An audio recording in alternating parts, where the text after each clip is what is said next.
Hi guys, it's 2 o'clock now. Thank you very much for actually attending our little webinar here. I know a lot of us are probably bored, stiff, working from home.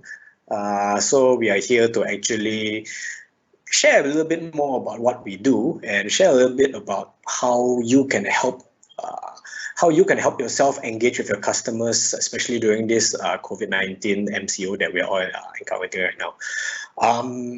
Myself, I'm the chief geek of VLAN Asia, together with Surendran. He is the head of customer experience for us. We'll be sharing a little bit about how and what are the things that we ourselves as a company focus on and how we engage our customers through all the channels available to us except for the face-to-face part lah. All right. Just a quick introduction of us. This is us. On the left is Surin, obviously. Myself is on the right. That's me, that's him, that's me. He's the boss, and I am his boss. All right. A little bit about VLAN Asia, our company. We call ourselves a bit of a technology concierge service. Why do we call ourselves a technology concierge service? Basically, we are here to help our customers fulfill their business potential through technology. We are very strong proponent of the software as anything as a service model, anything subscription. That actually tied us through the past 17 years. Everything we do is really as a service, whereas right now, of course, it's going to be a bit more challenging because of this work from home thing, and we're not able to actually sell directly to our customers or engage with our customers directly. So, of course, we are all suffering at the same time, but we make do with what we can lah. We are a cloud service provider. These are some of the services that we provide as a company. Zendesk 365, Office 365, Azure Zero, blockchain services, DevOps, cybersecurity. And there's a mantra from Silicon Valley that says you consume what you sell. So basically what we do is we eat our own dog food. Everything that we sell, we actually consume ourselves. So if we don't think it's good enough, well, we don't sell it. All right. So these are our core values. So basically we trust one another to actually make sure things I trust everyone in the company to actually get things done the way it should be. That's why this work from home thing isn't exactly a big deal for us, because I trust and we trust ourselves, each other, to actually make sure work gets done. So we actually started our work from home maybe about 3 weeks prior to the MCO. So we were actually fairly well prepared when the MCO was announced. So our staff are all entrepreneurial, and we try to practice empathy. We are authentic in what we do because we want our customers to know that we are also authentic. Because authenticity builds trust, you see. And then we always move forward. All right. So it spells team. Our vision is to see XAS for all business. X actually stands for anything as a service for all business. And our mission is to change people's mindsets about the subscription model. All right. So our strengths, we're actually able to find the need for our customers. So basically we help our customers through technology, right? So we actually have to convince our customers that technology isn't a bad thing, that digitization isn't really a bad thing. It's something that you actually need, especially now. Without technology, we won't be doing this webinar at this point in time, right? We're able to find solution benefits for certain industries or for customer needs. So basically, some of the products that we carry or some of the services that we do, we help our customers to actually find how they can use it in their environment, in their industry, in their business. We have a very engaged and attentive ops team led by MNC trained management team. And we've got regional exposure, connections, partnerships. We've got IRA 4.0. IRA 4.0 stands for Industrial Revolution 4.0, experience in cloud computing, business intelligence, cybersecurity, and systems integration. So, well, most of these are all technology based. How did we grow? We grew by referrals by customers, by ex-customers. We had some leads from some of our principals or distributors. We had leads coming from industry events, and of course some guerrilla sales. Ask me more later if you want to know more about what we mean by guerrilla sales. Our three focus area is Office 365. Right now, we are using Microsoft Teams. Everybody knows Microsoft Teams by now, hopefully, because of this webinar. Teams is part of Office 365. If you want to know more, we can engage us a bit more as well. Microsoft Azure, which is infrastructure as a service, which means you can throw away all your servers and your server rooms and your data centers, move everything to cloud, Azure, Microsoft Azure Cloud. And then lastly is Zendesk. Zendesk is pretty much something that what we are going to be talking about today, and how we can use Zendesk to actually manage all of your customer engagements, other than, of course, the face-to-face part, right? Now, everybody knows Netflix. Netflix didn't kill Blockbuster, but actually ridiculous late fees did. Everybody knows Uber and Grab also. Uber and Grab didn't kill the taxi, but actually limited access to fare control did. That means I can't control what the taxis charge me. I can't control what car I get when I hail a taxi. So limited access to fare control and also control to the type of cars I wanted to be in actually killed the taxi. Apple didn't kill the music industry, but being forced to buy full-length albums did. When I listen to a song, I might not want to listen to the B-side of the songs. For those of you who know what A-side and B-side means, you are in a certain age group lah. So sometimes you buy the album only for 2 songs, whereas the rest of the 8 songs you never really play. So you are not forced to buy full-length albums when you are to listen to songs from Apple, right? So that's why Apple didn't kill the music industry. Amazon and Alibaba, they didn't kill retailers right now. Poor customer service and experience did. So right now, if you're a retailer, like some of us are, we are all hurting. But you see the customer experience is customers are moving towards online purchasing now. If you are a retailer without online purchasing now, probably you're in a bit of trouble now. But we'll see how we can help one another right now, right? Airbnb isn't killing the hotel industry, but limited availability and pricing options are. So the take home here is technology itself isn't the disruptor. But not being customer-centric is the biggest threat to any business. And right now, not being online is a very big threat also, right? So I'm gonna. So the idea behind today's webinar is to actually tell you, or rather tell you how we do it and how some of our customers do it, how they engage their customers during this COVID-19 crisis, where we are stuck at home and we can't go and meet our customers.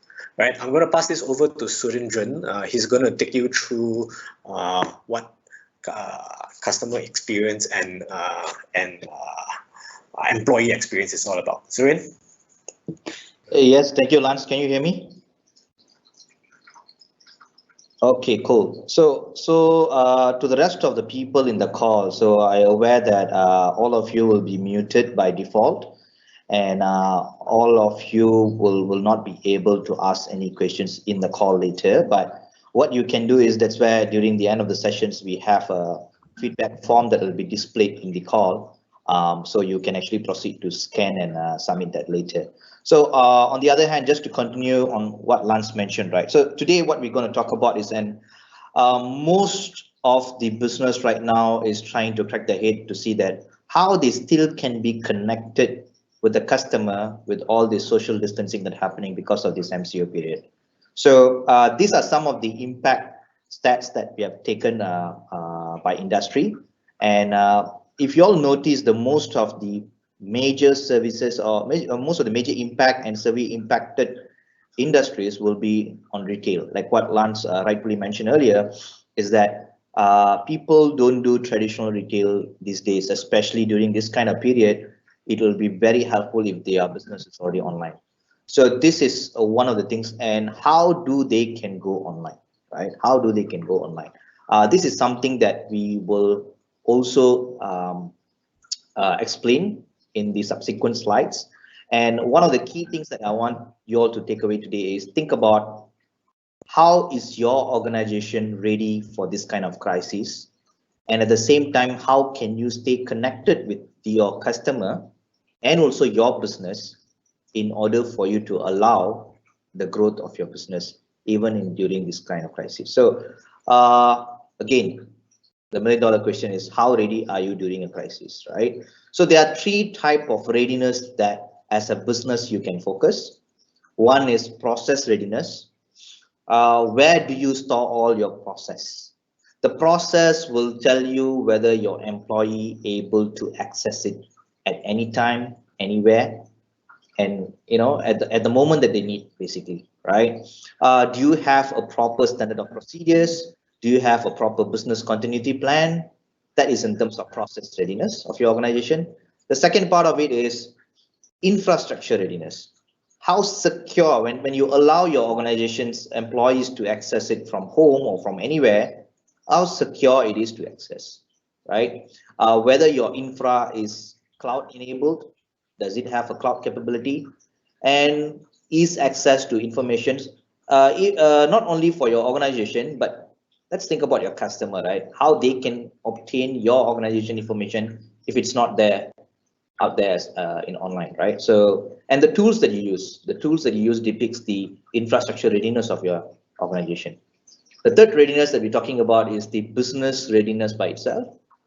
Business readiness means that you talk about resources, whether your supply versus demand is being taken care of.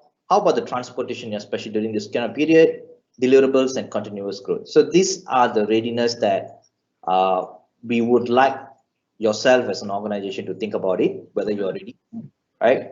The next part, I'm going to touch on what are the key things that you need to focus on, right? So based on the organizational impact that you're going to see. So some of the organizational impact that we are seeing, that a lot of organizations have limitations of channels for their customers to contact them. So as an example, 2 weeks ago, we had a customer that called us and said that, hey, now that we are working from home, most of our phone access, it has to be from the office. We can't allow the customers to contact us. Even if they contact, there's no way for the calls to be routed to us. So we have to try to engage back our customers. And then I asked, how do you engage your customers then? They say the customer database is also somewhere in the office. So they can't go to the office. They don't have access back to their environment, right? So that kind of limitations is generally organizational impact that we are seeing at this current MCO. Infrastructure limitations, of course, it relates back to the infrastructure. Informations are inaccessible. So when you limit the channels your customer can contact, you already stop the door for the customers to actually engage you. And with the infrastructure limitations, you already put a stop also for your organization employees to access back the information that is supposed to be ready there. And the other part is tools are very on-premise centric. So this is related back to infrastructure limitations, and informations are inaccessible. The last part is resources availability and dependability. The keyword here is dependability. The reason why I put that is because what we often see is most of the organization, especially at this stage, they are very resources dependent, right? Just because the employees cannot get to the office, just because the employees can't do work as usual, they just have to literally stop everything. They have to put on hold for everything, right? So they're very much resource dependent, and one person falls sick, they can't work, and the family is getting quarantined, so they can't work. So things like this, it's very much impacting the organization because we are very much resources dependent, right? So what you basically need to serve your customers: knowledge base, information, single source of truth. So having to say that although you can allow a lot of communication platform for your customers to reach you, but if that is not being translated into one single glance view that I can see, how is the traffic like, where the volume comes in, where does most of my customers residing, how does most of my customers are asking this kind of business need from our organization. So all this, it has to be viewable, and it has to be a single source of platform. Resource optimization through automations, of course. So that's why I said whether the organization are very much resource dependent, or they're gonna transform a little bit to become more of a system dependent. So this is where you can leverage the resource availability, right? whether you're working from home now, whether you have to work from anywhere, whether you're an essential service or non-essential service, you have to be available for your customers. The next part, which is the most important part, is how easy accessibility is in terms of the customer and also for your employees. So this is where we're going to focus a little bit more of customer experience. So when we talk about customer experience, what is the current trend? People talking about, oh, they can't get through their customers. The customers can't get through the organization just because of this MCO period. Actually, ask yourself, do your infrastructure is online? Do your current customer service team can work anywhere, anytime, with anything that available as long as they have internet connection, right? So this is where the cloud contact center is becoming very, very crucial. So this is where you can get this full-time availability, omnipresence. That means you're being present for your customers in various platforms. It's not only stuck with one single platform. You can't be just allowing your customers only to call you, only to email you. You have to be widen out the channels that the customers can actually reach you out, right?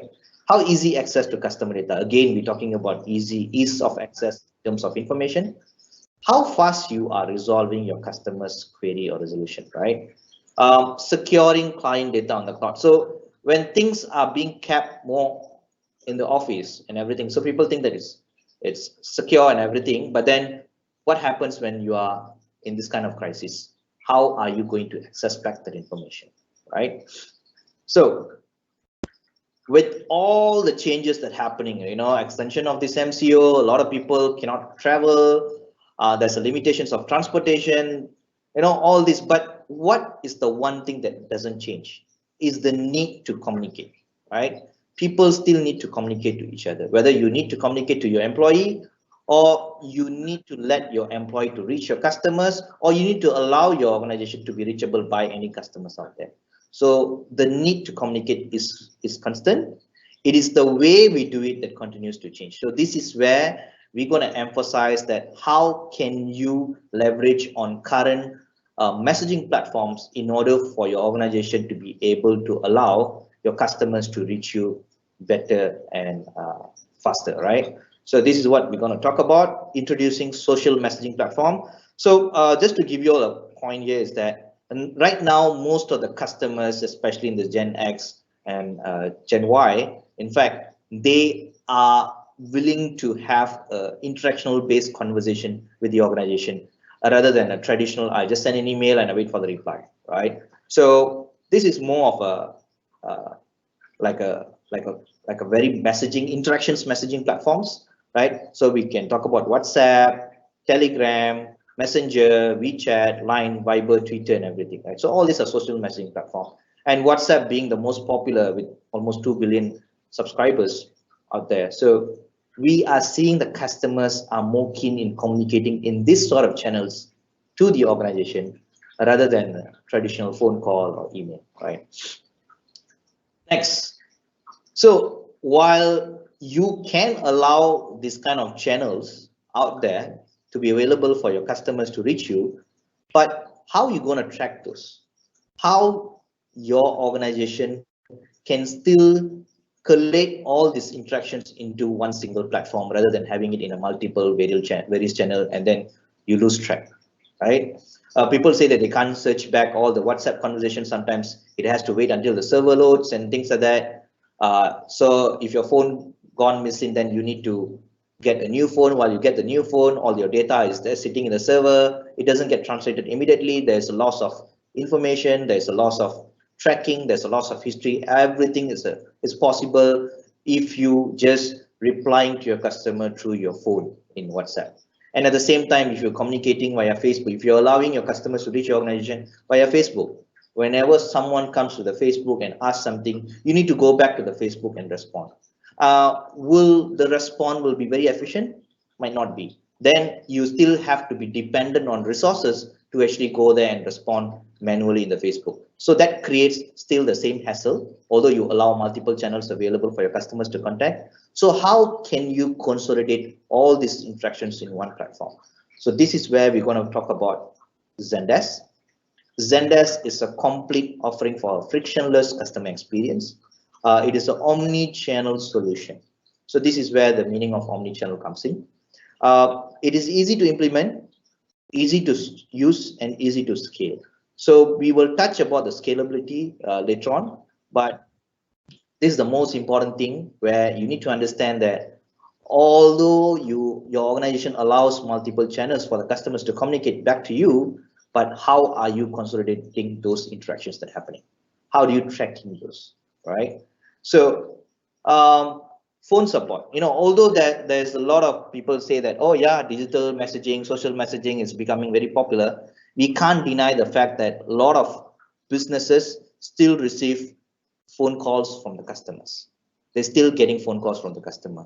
But the question is, do your current voice platform is in the cloud that allows the customer to contact you, or do you have an infrastructure ready that allows your customer to contact your organization through the same phone, but then it can be directed to your mobile, it can be directed to your staff that are working from home and things like that, how flexible it is. So this is where we're going to talk about Zendesk phone support, where it allows your customers just to contact one single number. It's a cloud-based contact number, and it doesn't need to carry any infra, right? Just basically a cloud-based. And the best part is combining this phone support and also the social messaging, you will be able to identify the same customer have communicated to you in the past or not. Oh, before one person, when one person calls in, I can know that this Mr. A have communicated to me through WhatsApp 5 minutes ago, through Facebook 10 minutes ago. So you are avoiding duplicate effort in replying to the same kind of questions or same kind of queries from the customer, right? And it is available to be answered via mobile. So that sort of flexibility is there of the Zendesk phone support. Availability, coming back to touch about the availability. So we talk about availability just now. The reason behind is you need to understand that availability provides you greater flexibility. When we talk about flexibility, we can talk about innovations, agility to help you keep up with the customer expectations. This is where you can build a process surrounding how can your organization communicate back to the customer. So you build the process, you make the process available for your internal employees and also for the customers to actually see, oh, this is the way for me to get the refund process. This is the way for me to get in touch for a TV that I wanted to apply from Sony, for example. So this kind of process related you can actually build. Customer context for smarter engagement. That means you are trying to orchestrate the ideal customer journey with the tailored and proactive communication. So meaning that if let's say this Mr. A coming to an organization via phone call, he reaching to your organization via phone call after he tried to message probably in Twitter, in Facebook, then you know that this Mr. A are very much attached to his smartphone. He constantly communicate actively through WhatsApp before. Oh, okay, now with these questions on his via through phone call, after this phone call ends, I'm going to communicate to him back in WhatsApp so that he reads that faster, he gets the response faster, he can also respond back faster. So that means you are getting to know your customers' behavior in order for you to find the best way to reach them back, right? And Zendesk is definitely an open, modern, accessible platform for business flexibility. This is where Zendesk allows you to integrate with the tools beyond Zendesk.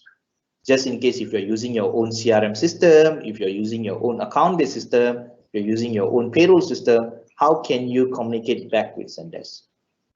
So this is where we're talking about Zendesk allows your business to communicate with a lot of apps out there through Zendesk Marketplace. And if the softwares or the apps is not available in Zendesk Marketplace, you can also allow the API integration that happens with Zendesk, right?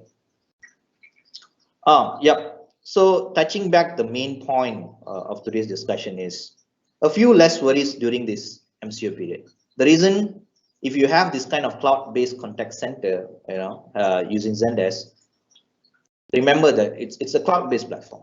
So there's no infrastructure, there's no maintenance, there's no storage limitations, and there is no worries about history tracking because everything is being tracked. There's no worries about working from home. And the last, which is the most crucial part, is there's no worries about resource availability, because there's a lot of automation triggers that you can do to help your organization process to be automated and to be answered even by the chatbot or answer bot and things like that, rather than it's very resource dependent, right? The scalability that Zendesk offers, if you all notice just now, it allows you to integrate with multiple platforms, right? So what does it mean when it allows you to integrate multiple platforms? Companies, if you all look at the right, company can and should operate all channels. That means you are being broader as an organization to allow your customers to communicate back to you, not only in a call, not only through email, not only through chat, but you allow also them to WhatsApp you, to use Line, to use Viber, to use Telegram, and so on and so forth, right? Having all these coming into various platforms into one single platform, what does it mean is companies should turn data into actionable insights.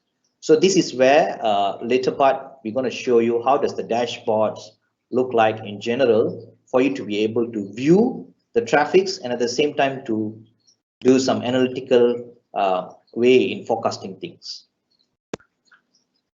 So again, are you ready? How ready are you for your customers? So let's look at the example. The video has no sound, but I'm just gonna run through and explain to you what's this video all about. So it's gonna show, like, for example, how does this Zendesk cloud platform allows your organization to be available via WhatsApp, for example, for your customers to contact, right?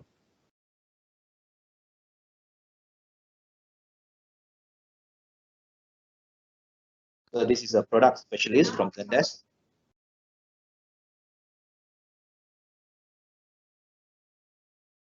Yeah. So this is where it's showing that a lot of businesses have already started to open this kind of smart platform, right? So if you all notice the video, uh, this is how the businesses have readily available out there. So they're using, for example, a WhatsApp for business, uh, WeChat for business, so the customers can actually try to communicate with the organization via WhatsApp.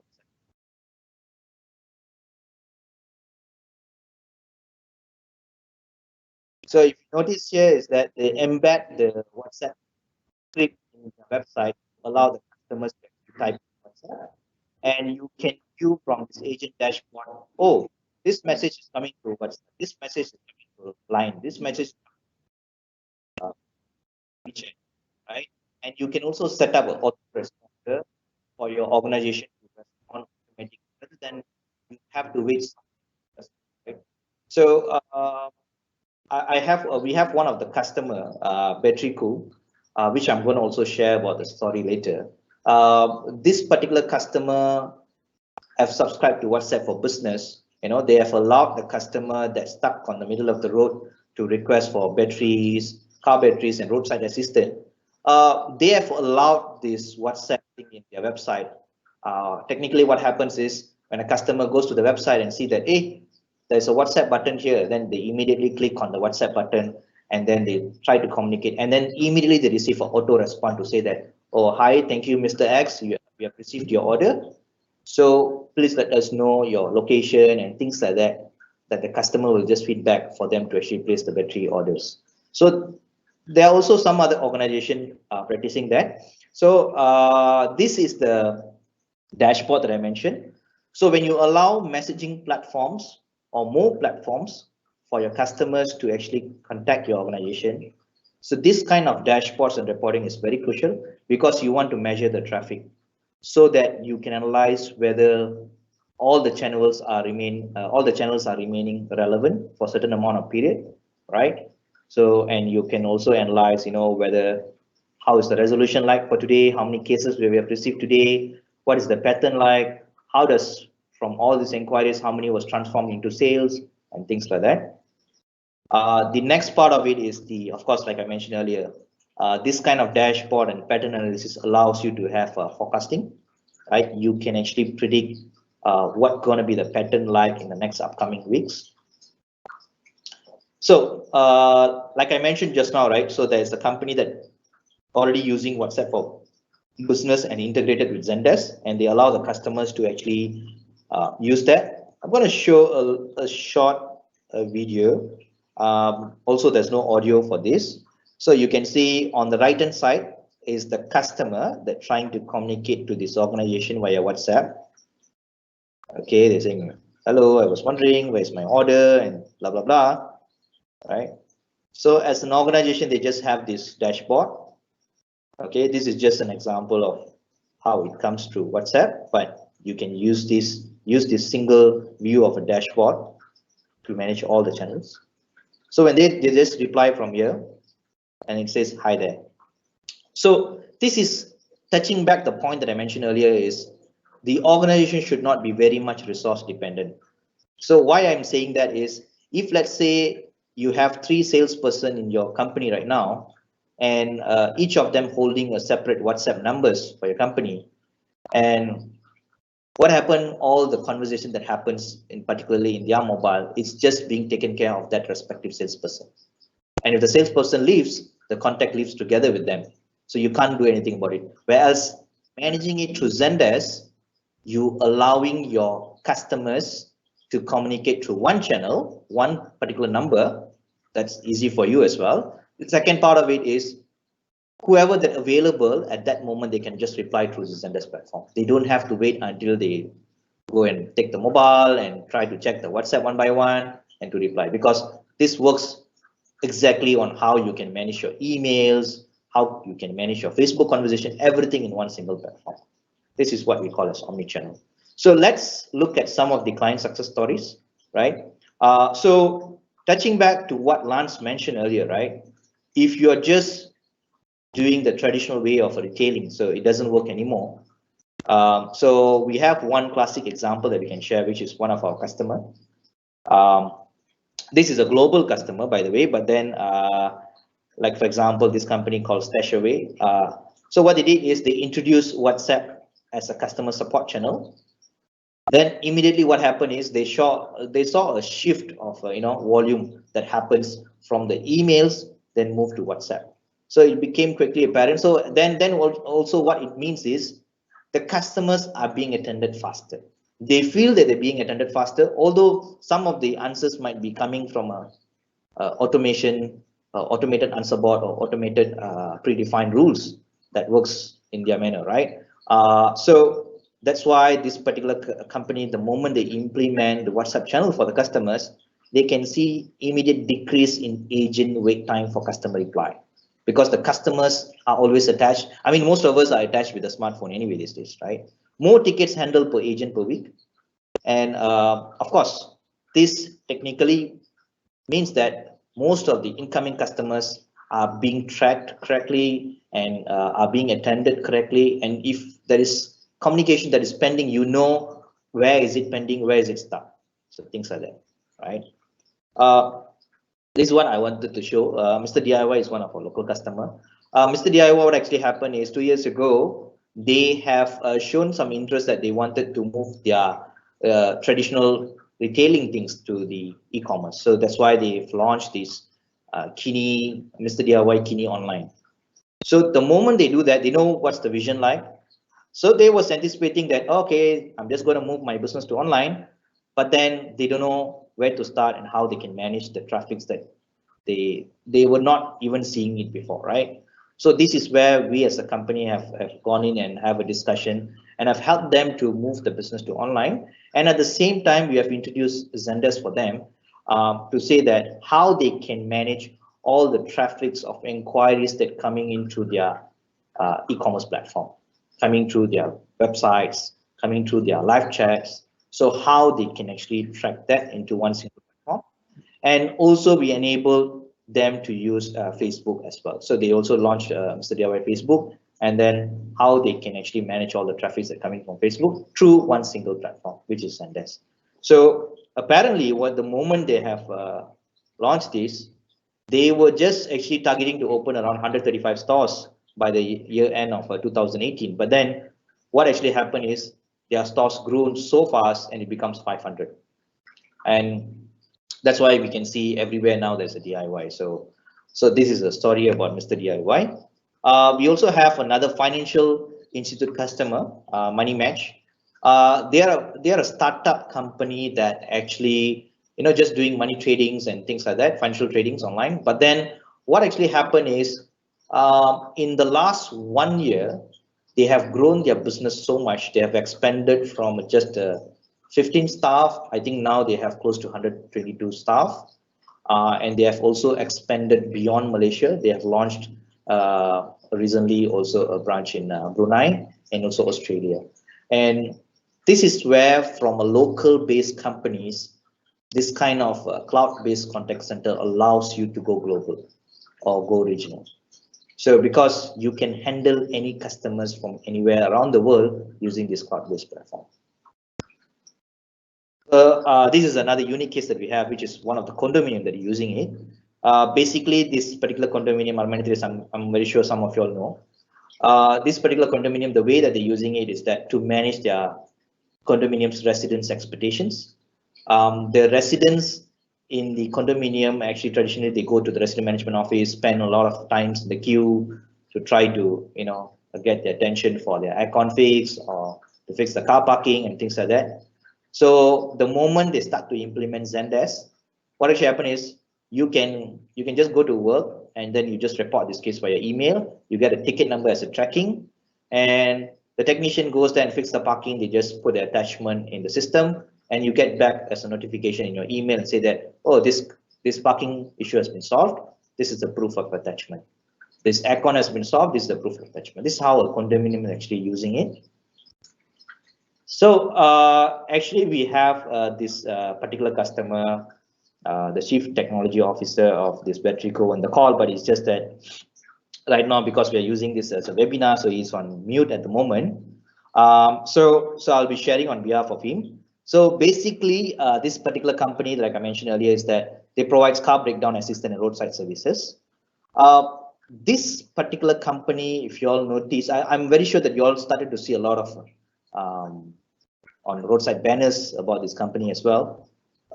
They are one of the fastest grown company from SME space, because of the nature of the business is providing battery supplies and also roadside assistance. They have actually transformed their business from traditional and digitalized themselves to what they are today. And the unique value that I would like to share to entire participants in this call today is that this particular company have tremendous growth of business even at this MCO rate, which their sales gone up to almost 20 to 30% in the last 2 weeks, right? The reason being that one thing is the moment the MCO order has been instructed, they do not have to worry because all their infrastructures are online. Okay, they're using Zendesk to manage and interact with the customers. So the customers has to sit at home. They don't start the car, the battery dies. They just go to the batteryco.com.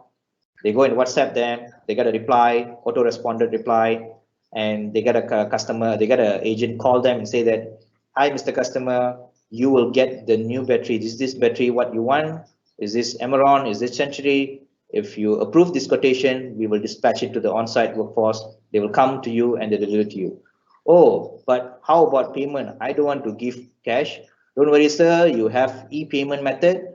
And if you are too worried, don't worry, sir. Our particular on-site workforce actually using and also applying the guidelines that are given by our Ministry of Health in accordance to this MCO period. So this kind of flexibility, this kind of approach this particular company takes during this MCO period have seen tremendous growth in their sales. And also they are open in multiple channels for the customer. So the customer can reach them via phone, via live chat, via web form. They can also download their mobile app. They can go to their web app. They can also go to the Twitter, Facebook, WhatsApp. So all these platforms have actually helped this company to operate as usual or beyond that, even during this MCO period. So this is what we would like to share today. And this is B plus. So B plus is another entity that has been formed by this Petrico company by itself, just because they have this kind of tools in place. They have their own internal systems that works well and integrated with Zendesk. Like I said, it's one single platform that allows them to have a growth in their business, and they open up another entity called B plus, where it focuses on roadside assistant, because a customer might not only have battery issue, they could be having a non-battery issues. So what happened to those customers? How can this company still add values for this kind of customers? So this is where they have opened up this entity, and from a competing environment, they have changed the whole organization and also with the partners to become more collaborative. That means they also have a battery supplier, which used to be a competitor before. Now they become a partner in this one platform, which is the B plus. So this is the direction and transformation that this company have gone through. And I'm just talking about the whole duration is just about 2 years plus, right? Yeah, so this kind of a greater flexibility and scalability is what Zendesk can offer. Again, we are coming to the last, almost, there's another 1 or 2 slides. So are you ready? How ready are you for your customers? Again, this is the third time you're asking the same question. Please ask yourself. So businesses must change now. This is action that we need to take now. Go online, talk to your customers. This is about business scalability. Go cloud, be more mobile, staff mobility is enhanced. This is, we're talking about infrastructure agility. And last but not least, through automations, through answer boards, through a lot of business rules, you can actually avoid becoming more resource dependent and transform yourself to become system dependent and business dependent. So this is what we're talking about, resource optimization. So that's all. So I think this is the page that I want you all to also scan this particular QR code and give us the feedback. Lance, you want to add anything?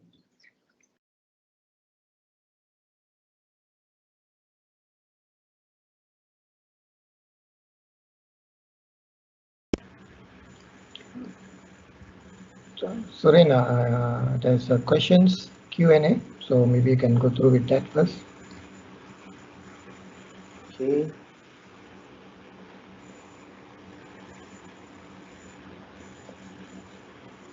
Okay, let me just unshare it. Okay, so Surin, there are a few questions here. So basically, the first question is, Zendesk has an app. Can you reply using that app instead of using IM channels? Okay, can you all hear me? Yes, can hear you fine. Okay, cool. So yeah, so the on the questions about the mobile platform, yes, you can use a Zendesk mobile platform to actually reply to the customers. There are some product roadmaps that happening at the moment within Zendesk. So they are upgrading certain features within the mobile app. But the ultimate goal here is it allows you to have the same flexibility that you can answer through the web browser, also using your mobile app. Yeah, to further answer that question as well, right? Whatever that you see in the browser system that you see, whatever view that you see in the browser, you can also view in your app. So, for example, let's say a Facebook message comes in, it comes into your view in the Zendesk mobile app, as well as your browser app as well. So whatever you see in one is available on the other side as well. If you reply from your Zendesk, it will also reply back to the sender's initial Facebook. So from your customer's point of view, they will only see Facebook. They don't know that you're actually chatting with them through Zendesk. Okay. Second question, is it better to focus on developing an AI chatbot or pumping agents to use live chat? So the best practice in most of the organization is you need to define the objective of you developing the AI chatbot, because the reason why I'm saying this is AI best work with the knowledge that the particular app is getting, right? So the most important thing is, do your organization have enough knowledge-based content. You need to have like a lot of answers for the common questions, for the questions of type A, type B, type C. So you need to develop all those content first, and from there you can use this answer bot to actually rectify the content. At the same time, you allow this answer bot to learn by itself. So this will be the best practice in the most of the contact center environment, or even in the any business that is more of a customer experience centric. But the key point here is whether you have sufficient answers and informations for most frequently asked questions. So that is the most important thing. Yeah, adding on to that as well. So basically, an AI chatbot, right? Regardless what kind of AI chatbot, it is only as good as your knowledge base. Which means, if let's say if you got a whole slew of question and answers that you can automatically fill up in your through your knowledge base. Say, for example, what is your address? That is a simple answer that an AI can pick up from your knowledge base, saying, oh, this is my address. I can say it is in Glomek Damansara. So your answer bot is only as good as your knowledge base. So if you don't have a knowledge base, your AI chatbot is useless also. So in the case where you don't have enough FAQs, your AI chatbot will be practically useless. So yes, you need to pump in more agents so that they can answer on behalf. Now, we had a conversation with another customer yesterday about live chat. Just bringing this up, I'm not going to say who. Basically, they actually have a live chat on their website. But face it, right now, let's say if you are trying to engage with a company or a customer, right, you will probably go to their website once. You will see the chat function. You might click on the chat function. You might ask one question. If you don't get an answer within 2 minutes, chances are you would go to the next website already. You wouldn't stick around in somebody's website waiting for somebody to reply you on the chatbot, correct? So in this scenario, what we suggested is instead of having a chatbot on your website or in your app, right, you actually just link the chat function to WhatsApp. Because WhatsApp, you can send a message and then you can go about your day. When somebody does reply you, you get the notification that your message has been attended to. You can read your message. So it's a bit more efficient. It's a bit more effective in this sense because as your customers start to your customers don't want to wait around. They don't have time to actually wait for your response. So changing it to a more like a Q&A, an offline Q&A is more effective rather than having a live chat person chatting with you. So I hope that answers that question. The next question is there an option to include social media platform as well as email and WhatsApp with Zendesk so it performs as an omni-channel platform? Surin? Yes, I mean that's what I showed earlier also as one of the video. So yeah, it allows you to have a lot of social messaging platform, including Facebook, Twitter, Insta, and everything. So there's also another question that I was asking about whether Instagram DM can be also transferred as a ticket. The answer is yes. So it allows also Instagram. You just need to do an integration within the marketplace. So yeah. One more question here is, I see Zendesk is helping a lot of B2C businesses, which is directly to the customer. How about B2B, where you deal with corporate customers? I think this one, I think we ourselves, we can take as an example. But just to give you some other example, actually, Battery Cool company is not only focusing on B2C, they also have B2B because they have some other partners that they also supply batteries for. And that partners is also from workshops and everywhere. Then they are delivering to the customer. So it's not only for B2C centric, that's number one. Number two, another example, I can also tell that we ourselves as an IT organization, a technology organization, for whatever technology pillar that we sell for our customers, we also allow the customers to contract through our help desk system. And also we also have our WhatsApp for business that we allow the customer to actually communicate to us. So it's being tracked in one single platform anyway, and then we are communicating back to the respective organization about their IT queries, whether it's related to Office 365 or Zendesk. Yeah, adding on to that, yes, we ourselves, VLAN Asia, we use Zendesk. That's how we actually started our entire Zendesk journey, to be honest. We were shopping around for a service desk maybe about 3 or 4 years back. We stumbled onto Zendesk, then we tested it out. Hey, not too bad. So what we use Zendesk for is two things. One is to actually, of course, trace and track all of our customer requests. For example, let's say one of our customers has an issue with his server in his office or his cloud computing issues. So they raise a ticket through Zendesk. That means the email helpdesk@vlan.asia. That email actually gets translated into a ticket, which in the end I get to track, or the team gets to track whether or not this ticket or this customer has been taken care of, or whether or not the issue has been resolved. And then at the end of that session, at the end of the ticket, we will also be able to get a rating from our customer to see whether or not he is satisfied or unsatisfied with our service. So it's our numbers are quite good, actually. Not to toot our own horn. Our customer response has been about 98 or 99% successful, and also good rating. So credit to the team for that. But that's how we use it. Another way that we use it is another two ways of how we use it is we also use it for lead tracking. So for example, let's say we actually send out an EDM or email blast to our customers stating that, hey, this is a promotion that we have, or marketing actually does that, sends out a Facebook ad, and whenever somebody clicks through and sends in an inquiry, that inquiry comes in through Facebook or WhatsApp or emails. It comes into Zendesk as well, so that that inquiry actually gets translated into a ticket as well, and that ticket is assigned to one of the sales agents or one of our engineers or one of our sales reps. So in this sense, we don't lose a single lead. We got an inquiry from another digital marketing company as well. They want to offer this to some of their customers as well. So basically, the digital marketers, what they do is they do SEO, they do Facebook ads on behalf of their customers.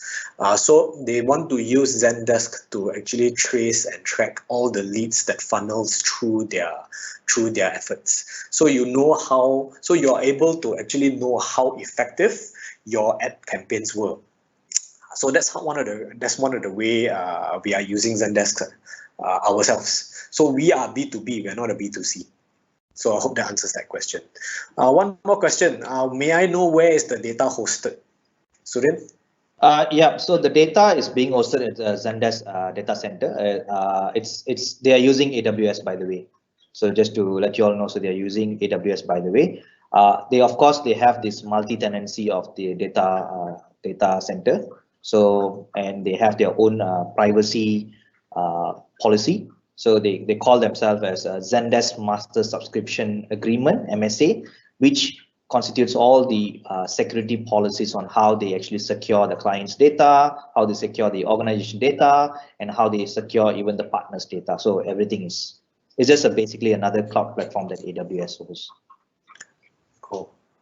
All right, I don't see any more questions.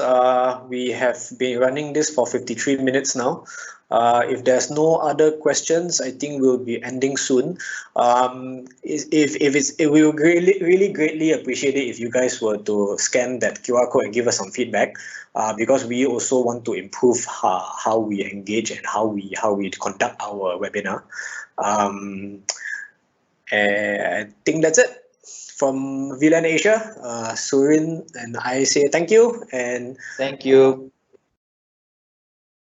And if there's any issues or anything that you guys want to ask, feel free to reach out. Our email address and our contact numbers are there. You can WhatsApp us. It goes into Zendesk. And we'll make sure that all your questions are answered as well. All right. Thank you very much for tuning in. Signing off. Okay. Thank you.